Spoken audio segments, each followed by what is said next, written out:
एक अत्यंत महत्त्वाची बातमी आहे राज्यातील पावसासंदर्भातली।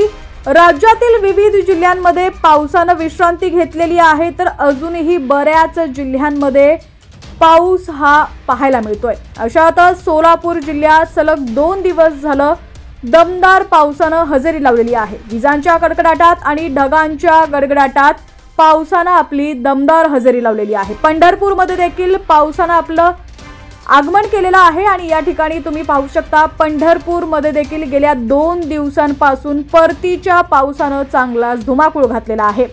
बातमी सविस्तर पाहूया त्याआधी तुम्ही HPN मराठी न्यूज चॅनल पहिल्यांदाच पाहत असाल आणि अजूनही चॅनलला सबस्क्राइब केलं नसेल तर नक्की सबस्क्राइब करा, जेणेकरून आमचे अपडेट्स लवकरात लवकर तुमच्यापर्यंत पोहोचतील।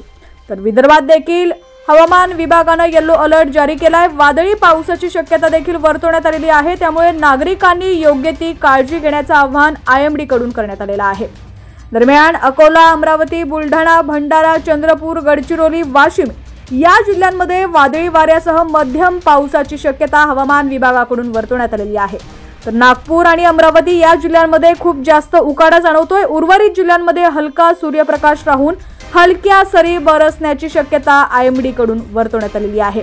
ऑक्टोबर ते डिसेंबर या काळात दक्षिण भारतात जास्त पाऊस पडतो। यावर्षी 112% जास्त पावसाची शक्यता आहे, त्यामुळे राज्यात यावर्षी सरासरीपेक्षा जास्त पाऊस पडण्याचा अंदाज हवामान विभागाने वर्तवलाय। तसंच ऑक्टोबरमध्ये राज्यात मध्य महाराष्ट्र आणि कोकणात सरासरीपेक्षा जास्त पावसाची शक्यता आहे।